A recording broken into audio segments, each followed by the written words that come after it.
Okay, so let me commit this. I'll just put global variables, right? So we all need to review those videos in the code. It's here, global variables.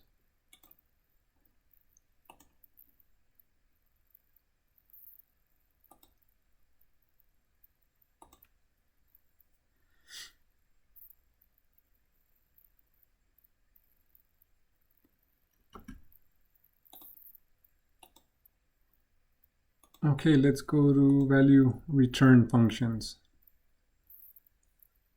And we've been working with this ones, so we'll just create a very simple example just to drill the point home that parameters are variables. Any variable you create inside the function, like the parameters, they only live while the function is running. So we'll say here like def, and what can we do? Like some simple example like get product. We're just going to multiply two numbers. This is mainly just an example to show like how these ones are mapped onto memory. So we'll have num1, num2, and then we see here we can simply say num1 times num2.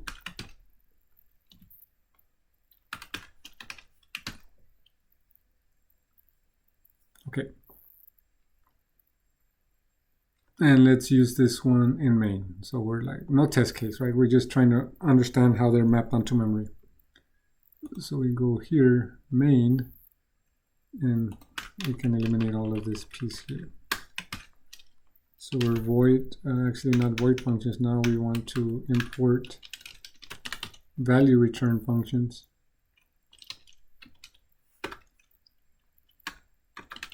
Value return functions dot get product, and then what we want to do is we want to create num1 equals 5 and num2 equal 10, and then result equals, and then we send in num1 as one function argument, num2 as a second function argument, and we'll simply just display the result. And we'll diagram this one so that hopefully that like clears any questions you may have. So again 50, right? Like no big deal here. But how are these guys mapped in memory? So let's go here. To keep this example very simple, we're just assuming that we have a function named main for our main program. Okay. The way I have the code structure right now, it won't work, so I'm not going to try to change it. I'll change it later. So let's assume num1 and num2 are created in our main function. You'll understand what I'm saying, right? So main gets loaded. I know you don't see a function named main, but we're assuming it exists, right? So then we have space for num1, 5. Again, this is stack. And then we have num2, 10. And then we say result equals, so then we need a space for result too. So this is result. And then we need probably one more space here. I'll explain what that's for. And then we call the function value return functions. Get product. So we're like call get product. Get product gets loaded onto memory. So get product.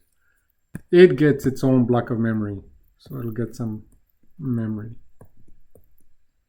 What does it get? It gets num1, num2. So we need a space for num1, and then it needs a space for num2. Num2. What values does it get? Well, according to this code, num1 is 5, num2 is 10. So 5 and 10. What am I trying to demonstrate here? That these nums here, sorry, my pen's stop writing.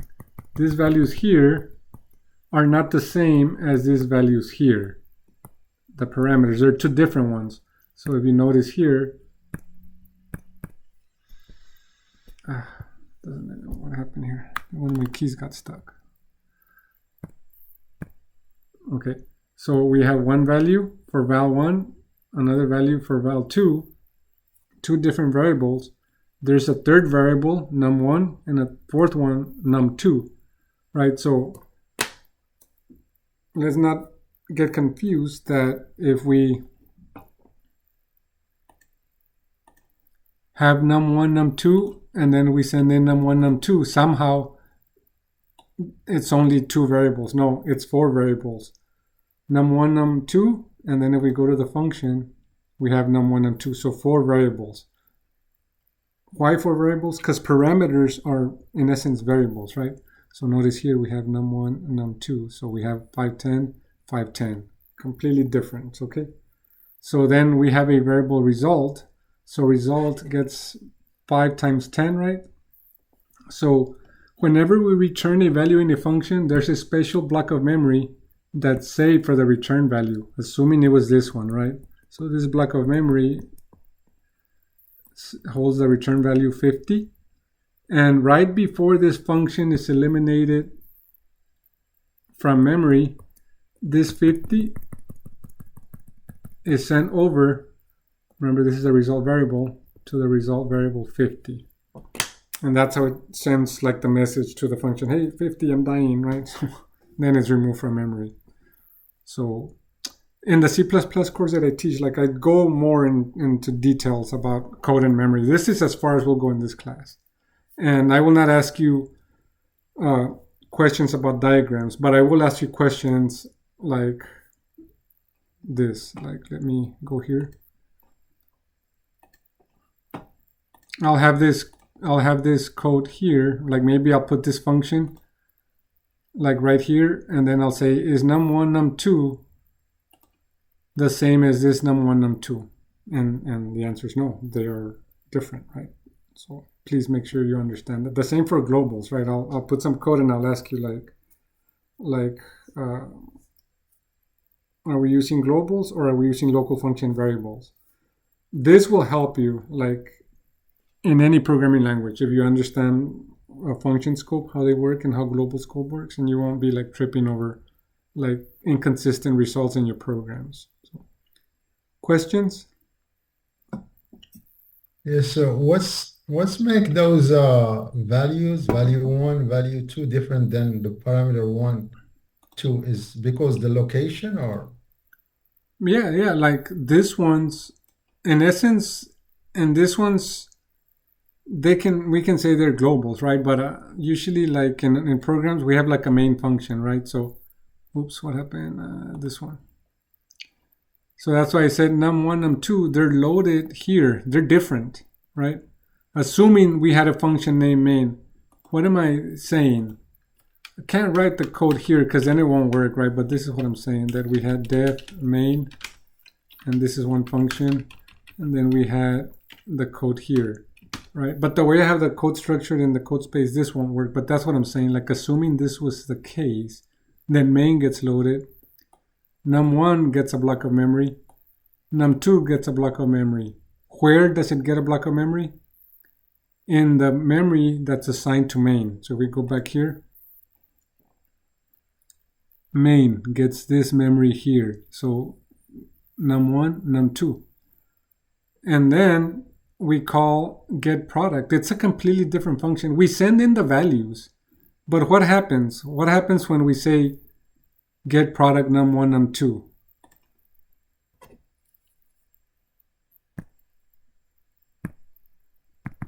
These, oh, different color. I wanted to use a different color. I'm not sure. I think a key got stuck on my computer. But this here gets copied over here, and this here gets copied over here. But there's still two different variables. The values get copied, but there's 4 blocks of memory for 4 different variables. That's what I'm trying to make sure that students understand.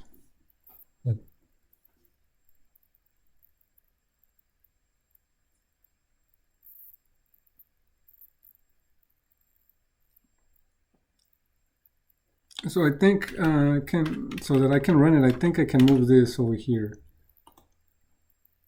and put it here. And then I have to make sure that I eliminate this.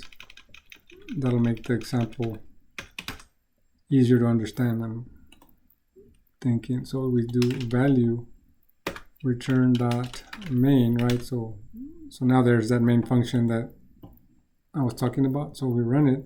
It's still the same, right? But now we load main. So load main, this piece here. And then when main is running, we're like, hey, load get product 2. So main has to stay in memory because it hasn't finished executing. So get product calls this get product, and then it runs, and then get product finishes executing, right?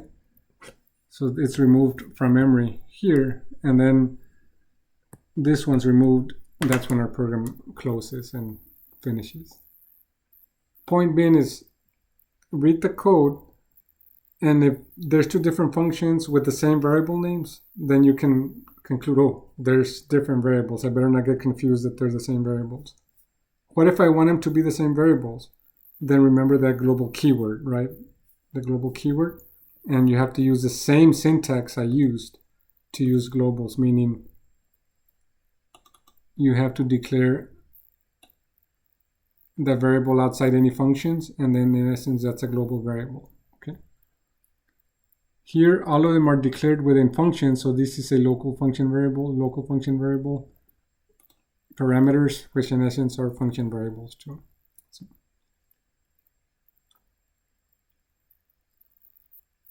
Okay, so I think that's all I have for today. There is a quiz, right? So you have the same questions from the assignment. Don't be in a hurry, right? You have like 30 minutes to do that, something.